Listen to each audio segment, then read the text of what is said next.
Professor Shantishri, please go ahead. You have 4 minutes.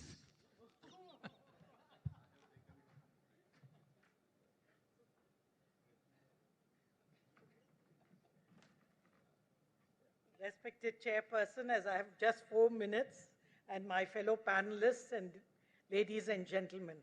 So I have to speak on internationalization of higher education. Let me first congratulate NEP 2020 because it has raised the aspirations in higher education. Why? The UGC and the other organs have promised 25% seats over and above the Indian quota so that we can get foreign students in universities where they can come in. Second is, if we want to replicate Nalanda and Takshashila, my question is, we need to understand whether we are going to be unique or universal.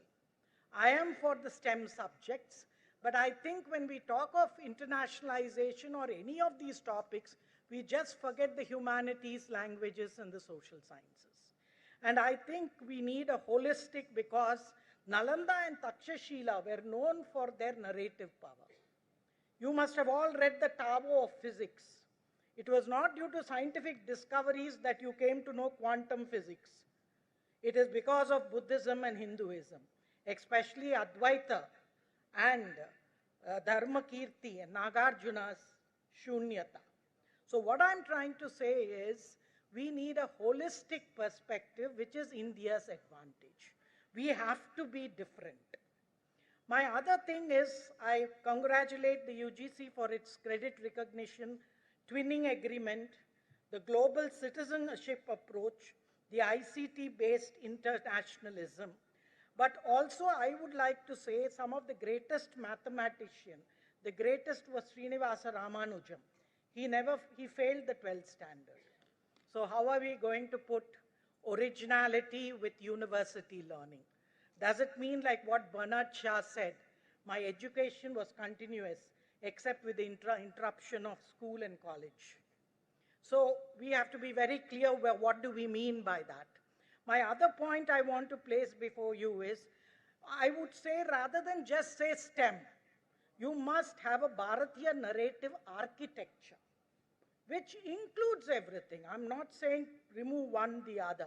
Hindu, Buddhist, Jaina, even the Tamil traditions. And I'm also for brand building abroad, and as well as getting our students here. I would only like to differ a little here, sir, to bring to your idea that the best universities do not set campuses abroad. Let me tell you, the 5 Nobel Prize winners of India, leaving the literature ones, I'm talking about came from universities like the Presidency College, MS University, you had Ramakrishnan, Punjab University, and JNU. None of the campuses that are going abroad.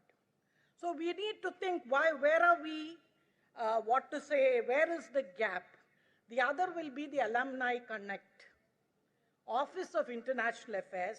And finally, I would say, sir, that infrastructure is the greatest challenge.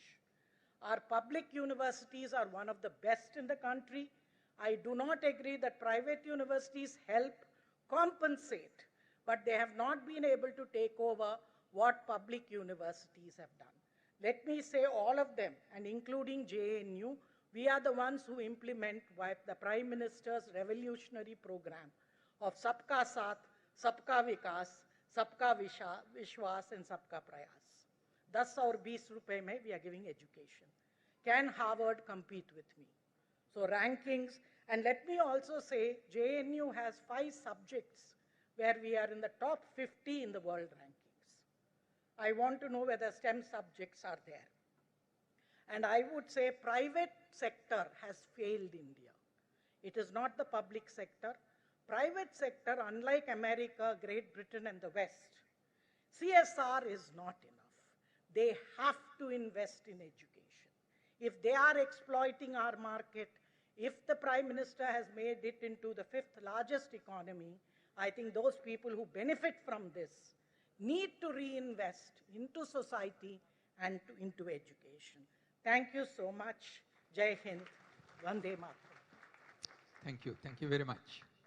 So now let's move to Professor Vinita Sahai, Director, IIM Bodh Gaya. You have 5 minutes.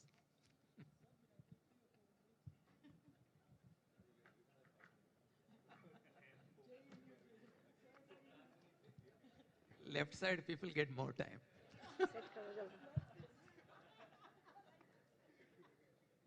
So, dignitaries on the dais and off the dais.